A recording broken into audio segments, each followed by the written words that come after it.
तो दोस्तों आज हम फिर से आपके लिए लेकर आए देश और दुनिया की सभी ताजा बड़ी खबरें फटाफट एक एक करके विस्तार से आज आपको बताएंगे। तो वीडियो को अंत तक जरूर देखें दोस्तों। वीडियो बनाने में हमें काफी मेहनत लगी है तो वीडियो को दिल से लाइक कर दें। जी हाँ दोस्तों, पहली खबर मैं आपको बता दें कि असदुद्दीन ओवैसी ने मोदी और आरएसएस पर जमकर साधा निशाना। कहा मुझे मुगल पसंद नहीं लेकिन लोग लाल किला क्यों जाते हैं। तो वहीं आपको बताएंगे दोस्तों कि नवीन जिंदल ने ट्विटर पर लिखा जय श्री राम, जवाब में मिली सर तन से जुदा करने की धमकी, भाजपा में मचा हड़कंप। तो वहीं आपको बताएंगे दोस्तों कि मायावती ने बीजेपी पर बोला बड़ा हमला। कहा यूपी सरकार बुलडोजर और मदरसों के सर्वे कराने में उलझी है। तो वहीं आपको बताएंगे दोस्तों कि कांग्रेस को कमजोर करने के सवाल पर केजरीवाल ने राहुल गांधी पर कसा तंज।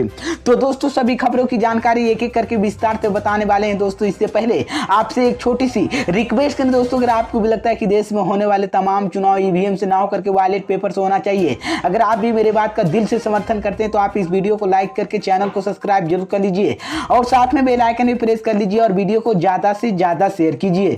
इसी बीच पर दोस्तों अगली खबर की ओर से कि असदुद्दीन ओवैसी ने मोदी और आरएसएस पर जमकर साधा निशाना। कहा मुझे मुगल पसंद नहीं लेकिन लोग लाल किला क्यों जाते हैं। जी हाँ दोस्तों, आपको बता दें यह बड़ी खबर सामने निकल कर आई दोस्तों की ऑल इंडिया मजलिस AMIM ने शुक्रवार को नमाज के बाद राष्ट्रीय एकता दिवस रैली का आयोजन किया। इस दौरान असदुद्दीन ओवैसी ने बीजेपी को निशाना पर लिया और असदुद्दीन ओवैसी ने कहा कि जिन्हें हैदराबाद की आज़ादी में पसीना भी नहीं बहाया है वो इसे लिबरेशन डे क्यों मना रहा है और हम इसे इग्लेशन डे कहते हैं। ओवैसी ने कहा है कि नमाज की हुकूमत की चंद मिट्टी पर जिम्मेदार थे और वो लोकतांत्रिक हुकूमत नहीं थी। लिबरेशन डे पर बोले झूठ मैं बोलता हूँ। उन्होंने कहा कि राजगोपाल छड़ी तत्कालीन गवर्नर जनरल की नेशनल लिबरेशन डे मनाने की बात की थी। ओवैसी ने कहा कि गणेशन पुजारी याद रखे जब हैदराबाद भारत की हिस्सा बन रहे तो सब कुछ खुश थे, लेकिन उन्होंने कहा कि बीजेपी हमें सर्टिफिकेट की जरूरत नहीं है। ओवैसी ने कहा कि ये MIM की कासिम रिजवी की नहीं है, हमारा कासिम रिजवी से कोई ताल्लुक नहीं है। जनसभा को संबोधित करते हुए असदुद्दीन ओवैसी ने कहा कि जो रजतकार के पाकिस्तान भाग रहे हैं वो वफादार और बीजेपी से लड़ रहे हैं। ओवैसी ने कहा कि बीजेपी के मुगल नफरत पर मोदी लाल किले पर झंडा फहराते हैं। AMIM के प्रमुख असदुद्दीन ओवैसी ने कहा कि बीजेपी के लोग दिल तोड़ना चाहते हैं। ओवैसी ने कहा कि हैदराबाद के निजाम बनारस के मदन मोहन मालवीय की 35,000 रुपये दिए गए थे और हैदराबाद के 1 लाख रुपये दिए गए थे और निजाम के सिराजुद्दीन नायडी पढ़ने के लिए भी पैसा दिए थे। इसी बीच तो ये बड़ी अपडेट है दोस्तों।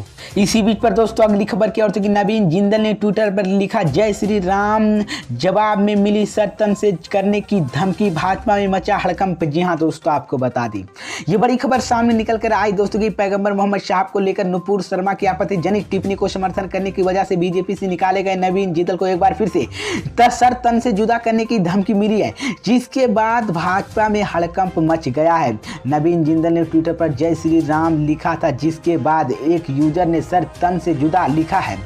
जान पर खतरे की वजह से पुलिस सुरक्षा में घर में कैद कर चुके नवीन जिंदल को ट्विटर के जरिए ही दिल्ली पुलिस से शिकायत की थी। तो भारत जोड़ो यात्रा पर निकले राहुल गांधी की भी लेपटेट किया। नवीन जिंदल ने क्रॉसिंग के शेयर करते हुए लिखा कि एक तरफ राहुल गांधी भारत जोड़ो यात्रा निकाल रहे हैं और दूसरी तरफ अपने चश्मे के हिंदुओं को सर तन से जुदा करने की धमकी दिलवा रहे हैं। ये भारत जोड़ो नहीं बल्कि भारत जोड़ो यात्रा है। नवीन जिंदल ने इस ट्विटर के साथ शिफी दिल्ली के टेक किया था और शेखरिन में दिखा रहे थे।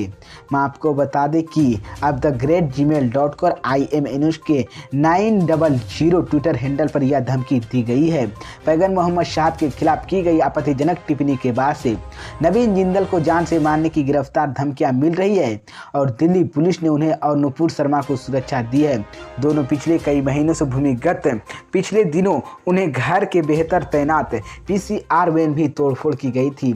नवीन जिंदल की CCTV फुटेज के साथ इसकी शिकायत भी गई थी और मैं आपको बता दें कि अपनी जान को खतरा बताया था। नुपुर शर्मा के बयान को लेकर सोशल मीडिया पर पोस्ट को लेकर राजस्थान के उदयपुर में कन्हैया लाल के नाम एक टेलर को भी गला रेत कर हत्या कर दिया था, जिसके बाद और नुपुर शर्मा की सुरक्षा लेकर चिंता बढ़ा चुकी है। इसी बीच ये बड़ी अपडेट है दोस्तों कि नवीन जिंदल को एक बार फिर से जान से मारने की धमकी मिली है, जिसके बाद भाजपा में हड़कंप मच गया है। इसी बीच पर दोस्तों अगली खबर की ओर थी कि मायावती ने बीजेपी पर बोला बड़ा हमला, कहा यूपी सरकार बुलडोजर और मदरसों की सर्वे में उलझी है। जी हां दोस्तों, आपको बता दें ये बड़ी खबर सामने निकल कर आई दोस्तों कि बीएसपी प्रमुख मायावती ने एक बार फिर से बीजेपी पर निशाना साधा और महंगाई, बेरोजगारी को लेकर वापसजनक असंतोष और आत्महत्याओं के आदि से काम करने के लिए राज्य सरकार के बीच जबरदस्ती हत्या जारी की है और यूपी सरकार बुलडोजर की लेकर यहां पर भी जारी उलझी हुई है।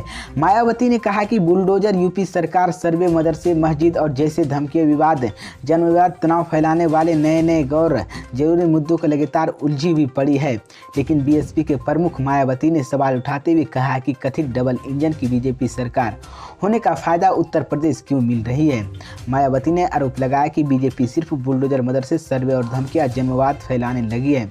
उन्होंने कहा कि यूपी सरकार जिन मुद्दे की उलझी है वो राज्य के व्यापक हित, जनहित, गरीबों और बेरोजगारी की दूर करने की जिम्मेदारी प्रति कितना उचित है। इसी को लेकर मैं आपको बता दें कि लाभाकारी लगभग 1.5 लाख करोड़ रुपयों को निवेश कर दिया गया है।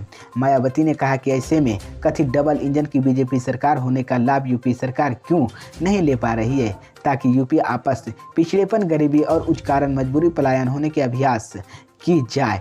इसी बीच मायावती ने योगी सरकार पर बड़ा हमला बोला है। इसी बीच पर दोस्तों अगली खबर की ओर थी कि कांग्रेस को कमजोर करने की सवाल पर केजरीवाल ने राहुल गांधी पर कसा तंज। जी हां दोस्तों, आपको बता दें ये बड़ी खबर सामने निकल कर आई दोस्तों कि आम आदमी पार्टी ने इन दिनों गुजरात और हिमाचल प्रदेश विधानसभा चुनाव की तैयारियां में जुटी हुई है।